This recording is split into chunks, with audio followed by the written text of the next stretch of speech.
रहे या न रहे, ये जमाना रहे या न रहे, आबो हवा रहे या न रहे, ये जमाना रहे या न रहे, मैंने तो गुलशन की घर मांगी है, आशियाना रहे या न रहे।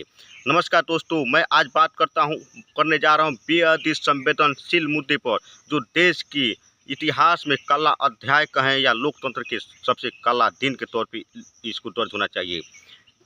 जो 2024 के आम चुनाव के बाद जिस व्यक्ति के ऊपर एनएसए जो आतंकवादी गतिविधि देश को तोड़ने और देश के संविधान में आस्था न रखने जैसे अपराध में असम के डिब्रूगढ़ जिले में बंद किया गया है। अमृतपाल जो पंजाब का रहने वाला व्यक्ति है, जो खालिस्तान के नाम पर अलग राज्य और अलग देश बनाने का मांग करता है, उस व्यक्ति को आम चुनाव 2024 में चुनाव लड़ने का अधिकार दिया गया और वह चुनाव जीत भी गया और उसे बाइज्जत डिब्रूगढ़ असम से लाकर और दिल्ली के सबसे बड़ा लोकतंत्र में उसे बाइज्जत शपथ दिलवाया जाता है।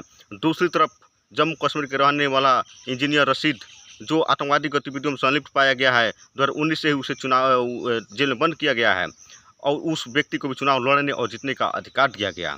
मैं बात कर रहा हूँ इस मैटर पे कि आखिर देश के हजारों युवाओं के साथ जो संविधान में समानता का बात किया गया है, जिसमें समानता की बात की जाती है और समानता के आधार पे क्यों एक ही नागरिक के साथ दुर्व्यवहार किया जाए। एक तरफ देश के हजारों युवाओं के ऊपर उनके पड़ोसी के द्वारा यदि किसी छोटे मोटे अपराध में यदि आरोपी बना दिया गया है, मुकदमा दर्ज करा दिया गया है थाने में, तो उनको सरकारी नौकरियों से बरी कर दिया जाती है। सरकारी नौकरी में ज्वाइनिंग करते समय जब उनकी पुलिस वेरिफिकेशन मंगाई जाती है और यदि उसमें किसी प्रकार की आरोप यदि उनके ऊपर दर्ज है तो उन्हें सेवा न करने योग्य ठहराकर उन्हें बाहर कर दिया जाता है। मैं ये पूछना चाह रहा हूँ कि छोटे मोटे नौकरी करने के लिए यदि किसी भी छोटी मोटी अपराध आपके ऊपर दर्ज है तो आप अयोग्य ठहरा दिए जाते हैं। दूसरी तरफ भारत के सबसे बड़ा लोकतंत्र में और देश के सबसे बड़ा आतंकवादी गतिविधि में एनएसए, जिससे बड़ा कोई आरोप है ही नहीं है देश में, उस आरोप में बंद व्यक्ति को कैसे आप लोकतंत्र के मंदिर में प्रवेश करा दिए महाराज? कैसे आप शपथ दिला दीजिए महाराज? आप हमें जवाब दीजिए कि यदि एक छोटे से छोटे अपराध में यदि मुकदमा दर्ज है तो हम जैसे हजारों युवाओं को किसी सरकारी संस्थान में अप्लाई करने की और नौकरी न करने की योग्य ठहरा दिया जाता है और उसे आरोपित माना जाता है। और दूसरी तरफ जो देश को तोड़ने और संविधान में आस्था न रखने जैसी बात जो करता है, उस व्यक्ति को आप देश के सबसे बड़ा लोकतंत्र में बाइज्जत उसे प्रवेश करा दिए, उसे आप अंदर ला दिए। यह सब आप लोग की देन है महाराज। जो आप लोग लोकसभा में और राज्यसभा में बैठे हुए हैं ना, सब आप लोग की देन है। आप लोग ये कर रहे हैं। इसका जिम्मेदार सिर्फ दिल्ली के लोकसभा में बैठने वाले सारे माननीय 545 सांसद हैं, क्योंकि आप लगभग 80% सांसदों के ऊपर संगीन आरोप दर्ज है। रेप, बलात्कार, अपहरण, मर्डर जैसे आरोप है। उसके बाद भी ऐसा कोई कानून नहीं बनता है कि हाँ, जिनके ऊपर संगीन आरोप होगा वो अभी चुनाव नहीं लड़ेगा, क्योंकि जानते हैं कि 80% लोकसभा और राज्यसभा खाली हो जाएगा। दूसरी तरफ युवाओं के साथ आप लोग छल करते हैं कि उनके ऊपर यदि किसी प्रकार की छोटी मोटी आरोप है तो उनको सरकारी नौकरियों में सेवा करने अयोग्य माना जाएगा।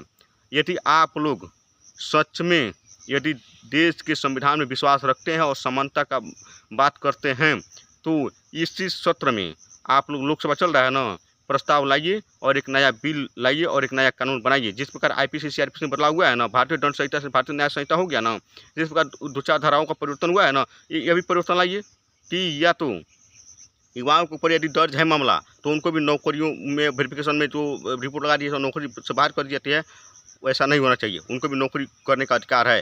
अन्यथा नेताओं के ऊपर यदि रेप, मर्डर, बलात्कार और एनएसए जैसे संगीन आरोप यदि हैं तो उनको भी चुनाव पर्चा निरस्त कर दिया जाए और चुनाव लड़ने से बाहर किया जाए। करिए आप लोग। और गृह मंत्री जी, मेरी आपसे सख्त नहीं हो रहा है, मेरी आपसे उम्मीद है कि आप मेरी बातों को सुनेंगे और ऐसा आप करेंगे कि भारत के संविधान समानता का अधिकार देता है। फिर आप कैसे एक तरफ युवाओं के ऊपर यदि छोटी मोटी आरोप यदि पड़ोसी के द्वारा द्वेष की भावना से यदि आरोप मामला दर्ज कर दिया गया है, मारपीट फौटा जैसी, तो आप उसे सरकारी नौकरी नहीं करने देते हैं, पुलिस वेरिफिकेशन में बाहर कर देते हैं। दूसरी तरफ एनएसए आतंकवादी गतिविधियों में संलिप्त व्यक्ति को आप दिल्ली के सबसे बड़ा लोकसभा में आप बाइज्जत प्रवेश कराते हैं और उसे आप, जो व्यक्ति अफजल गुरु जिसको फांसी दे दिया गया, जिसको कहता है कि नहीं ये गलत हुआ है, उसके समर्थन में खड़ा रहता है, और इंजीनियर रशीद, उसको आप लोकसभा में एंट्री देते हैं, उसको आप मेंबर ऑफ पार्लियामेंट मानते हैं, उसको चुनाव लड़ने और जीतने का अधिकार देते हैं। यह कैसे रवैया है महाराज? संविधान के ऊपर यह घात है, दोहरी घात है महाराज। यह लोकतंत्र का सबसे काला अध्याय लिखा जा रहा है, बता दे रहे हैं। या तो आप लोग समानता के अधिकार पे एक ही नियम लाइए कि यदि किसी प्रकार के आरोप है तो जो नौकरी नहीं करेगा तो वह चुनाव भी नहीं लड़ेगा, और यदि चुनाव लड़ सकता है तो नौकरी भी कर सकता है। बस मेरी आपसे यही नहीं हो रहा है और मेरी यही मांग है इस सरकार से।